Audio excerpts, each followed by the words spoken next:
Garanhão Negro Parte 18. O trono e a eternidade. 9 homens sentaram-se sob a árvore de coroas. 9 homens conquistaram um continente. 9 homens governam agora como senhores. Inscrição na base da estátua do Bando dos 9, erguida em Porto Real. 310 DC. O ano 310 DC amanheceu sobre Vésteros com céus claros e promessas de prosperidade. 5 anos haviam se passado desde o fim da longa noite. 5 anos desde que os mortos pararam de caminhar. 5 anos de reconstrução, de cicatrização, de paz. E no centro de tudo, no trono de ferro, sentava o homem que tornara tudo possível. Maelis Blackfree. O Garanhão Negro. Ele não era mais jovem. Os cabelos escuros agora tinham fios de prata, herança da mãe, diziam alguns. O rosto, outrora liso, estava marcado pelas cicatrizes de inúmeras batalhas. O corpo, ainda forte, carregava o peso de décadas de guerra. Mas seus olhos, aqueles olhos cinzentos que aterrorizaram exércitos, ainda brilhavam com a mesma intensidade de quando ele cavalgava pelas planícies do Mar do Traque. Seus títulos eram muitos. Garanhão Negro, o nome que lhe deram quando domou os Wyverns. Grande Khal, o líder de 50.000 guerreiros do Traque. Capitão-general da Companhia Dourada, o herdeiro de uma tradição de 150 anos. O segundo do seu nome, pois antes dele, houve outro Maelis Blackfree, que também tentara conquistar Vésteros e falhara. Rei dos 7 reinos, o título que todos os conquistadores almejavam. O Senhor do Tronos de Ferro, o homem que sentava onde tantos haviam sentado, e onde tantos mais sentariam. Rei dos Ândalos, dos Ruinares e dos primeiros homens, a ladainha antiga, agora com um acréscimo. E dos Dothraki, pois pela primeira vez na história, o povo do cavalo tinha um representante no tronos de Vésteros. Protetor do território, ou guardião dos 7 reinos.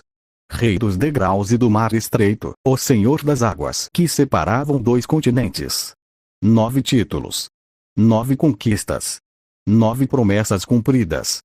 Daenerys Targaryen. A rainha de prata ao seu lado, como sempre estivera desde o primeiro dia, Daenerys Targaryen brilhava como a lua que ele tanto amava. Os cabelos prateados, agora com algumas mechas brancas, ainda caíam sobre os ombros como cascata de luz. Os olhos violeta, que um dia tremeram diante do irmão, agora fitavam o mundo com a confiança de quem ajudara a forjá-lo. Ela não tinha títulos oficiais além de rainha consorte, mas todos sabiam que seu poder ia muito além disso. Era ela quem aconselhava Maelis nos momentos de dúvida. Era ela quem acalmava seu temperamento quando a fúria ameaçava dominá-lo. Era ela quem garantia que o Garanhão Negro nunca se esquecesse de que reinos se constroem com mais do que espadas. Minha lua, ele a chamava, ainda, depois de tantos anos. Meu sol e estrelas, ela respondia, ainda, com o mesmo sorriso de quando eram jovens. O amor deles, forjado nas piores circunstâncias, tornara-se a base sobre a qual os 7 reinos foram reconstruídos. O Bando dos 9, senhores de Vésteros. 9 homens sentaram-se sob a árvore de coroas, anos antes, e juraram conquistar reinos uns para os outros. 9 homens cumpriram seus juramentos. Mary, a Vermelha, tornou-se senhora dos degraus. As ilhas rochosas que um dia foram refúgio de piratas agora eram um principado organizado, governado com mão de ferro pela rainha pirata. Sua frota, a maior do Mar Estreito, patrulhava as águas em nome do Garanhão Negro. Diziam que ela ainda usava vermelho, ainda matava com um sorriso, e ainda era a mulher mais perigosa que já navegara os mares. Mas também diziam que, nas noites de tempestade, ela olhava para o oeste, para Vésteros, e sorria. Salador Saan, o último Valyriano, tornou-se Lorde da Ilha da Garra. A antiga sede da Casa Celtigar, que resistira e cairá, agora abrigava o pirata mais rico de Essos. Ele governava com a mesma mistura de carisma e esperteza que usara para construir sua frota. Seus impostos eram altos, mas seu governo era justo. Seus navios eram muitos, mas sua palavra era uma. Salador Saan, Lorde da Ilha da Garra, dizia a ele, experimentando as palavras. Soa quase tão bem quanto Salador Saan, o último Valyriano. Quase. Ele visitava Porto Real uma vez por ano, para renovar sua lealdade ao rei, e para beber todo o vinho da adega real. Vargoat tornou-se senhor de Arranhal. O castelo amaldiçoado, o maior dos 7 reinos, finalmente encontrara um ocupante à sua altura. Vargoat era tão torto, tão estranho, tão imprevisível quanto as torres retorcidas de sua nova morada. Diziam que ele ainda montava sua cabra. Incrivelmente, o animal ainda vivia, e que governava com a mesma brutalidade com que liderara os bravos companheiros. Mas também diziam que Arranhal, sob seu governo, finalmente conhecera algo parecido com estabilidade. Os assassinatos diminuíram. As maldições, se existiam, pareciam ter encontrado um igual. Watt gosta de Castelo, dizia ele, com seu sorriso torto. Castelo gosta de Watt. Felizes para sempre. Ninguém ria. Com Vargoat, ninguém ria. Barba Sangrenta tornou-se senhor de Rochedo Casterly.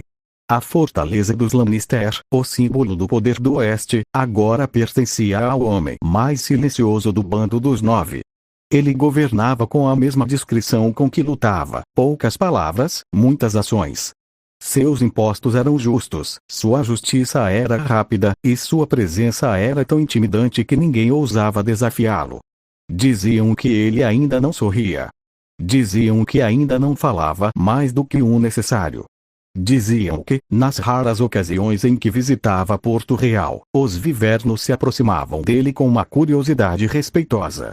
Barba Sangrenta apenas os observava com seus olhos de predador e assentia. Como se entendesse. Jon Longwaters, o Serpente Negro, tornou-se mestre de Derivamarca. A sede da Casa Velaryon, com sua longa história e suas tradições navais, era o lugar perfeito para o homem que controlara o Mar Estreito.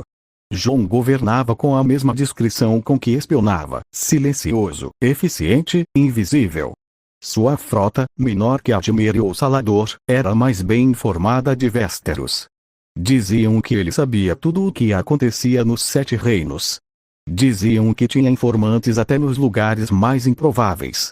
Diziam que, se você quisesse saber um segredo, perguntava a Jon Longwaters, mas ele só respondia se quisesse. E quase nunca queria. Um Freardingo, o exilado, tornou-se senhor de Ponta Tempestade. A fortaleza dos Durrandon, dos Baratheon, e agora dos Arding. O cavaleiro caído em desgraça, que um dia fora banido de Westeros, agora governava uma das maiores fortalezas do continente. Diziam que ele governava com justiça, com honra, com a dignidade de quem finalmente encontrara seu lugar no mundo. Diziam também que ele nunca esquecera as palavras de Maelis, anos antes, sobre sentir demais. E que, nas noites silenciosas, ele ainda sentia, mas agora sentia orgulho, não vergonha. Em seu salão principal, pendurada acima do trono, estava a armadura que usara no exílio, com o brasão riscado e manchado. Para nunca esquecer de onde viera. 9 Dedos tornou-se senhor de Rosby. A pequena fortaleza, pacífica e próspera, era o lugar perfeito para o líder dos alegres companheiros. Ele governava com a mesma alegria com que liderava, festas frequentes, impostos baixos, justiça criativa. Diziam que seus julgamentos eram tão bizarros quanto eficientes, e que os criminosos preferiam ser punidos por qualquer outro senhor. Justiça tem que ser divertida, dizia ele, com seu sorriso bêbado. Se não for divertida, não é justiça. Ninguém entendia, mas todos aceitavam. Afinal, funcionava. Daario Nariz permaneceu príncipe de Tyrosh. A cidade-estado que ele conquistara com Maelis, anos antes, continuava sob seu governo. Sua barba azul agora tinha fios brancos, seus olhos escuros ainda brilhavam com a mesma malícia, e suas adagas ainda eram as mais rápidas de Essos. Ele visitava Westeros uma vez por ano, trazendo presentes extravagantes e histórias ainda mais extravagantes. Diziam que ele ainda era o mesmo, mulherengo, mercenário, mortal. Diziam que Tyrosh, sob seu governo, tornara-se a cidade mais colorida e perigosa de Essos. Daario não muda, dizia ele, com seu sorriso eterno. Daario é Daario. Para sempre. Rhaego Blackfyre. O futuro Rhaego Blackfyre tinha 11 anos quando seu pai distribuiu os títulos e terras aos membros do Bando dos Nove. Já montava cavalos como um Dothraki, empunhava uma espada como um Westerosi, e conversava com os Wyverns como se fossem irmãos. Matador, o Vermelho, o seguia para todo lado, e, para surpresa de todos, até deixava que o menino montasse em suas costas. Ele será maior que eu, disse Maelis a Daenerys, observando o filho treinar no pátio. Muito maior. Difícil, respondeu ela, com um sorriso. Você é bem grande. Não no tamanho. No que importa. Ele tocou o peito. Aqui. Ele tem algo que eu nunca tive. O quê? Paz. Desde que nasceu, conheceu paz. Eu só conheci guerra. Até encontrar você. Daenerys apoiou a cabeça em seu ombro. Então demos a ele o melhor presente que podíamos. Demos. O legado dos anos se passaram. Maelis Blackfyre governou por 3 décadas, mais tempo que a maioria dos reis Targaryen, mais tempo que qualquer Baratheon, mais tempo que todos os usurpadores que tentaram tomar seu lugar. Quando morreu, cercado pela família, pelos amigos, pelos Wyverns que velavam a porta de seus aposentos, seus últimas palavras foram para Daenerys. Minha lua, valeu a pena. Tudo valeu a pena. Ela segurou sua mão até o fim. Rhaego Blackfyre, primeiro de seu nome após o pai, subiu ao trono de ferro com 26 anos. Casado com Margaery Tyrell, pai de 3 filhos, cavalgava matador como se fosse um cavalo. Dizem que seu reinado foi ainda mais próspero que o do pai. Dizem que a paz que Maelis conquistou com sangue, Rhaego manteve com sabedoria. Dizem que, nas noites de lua cheia, os Wyverns ainda voam sobre Porto Real, 4 silhuetas negras contra o céu prateado, lembrando a todos de onde veio a dinastia Blackfyre. E dizem que, se você prestar atenção, ainda pode ouvir o grito de matador ecoando pelo mar. O grito do Garanhão Negro. Para sempre. Fim da parte 18.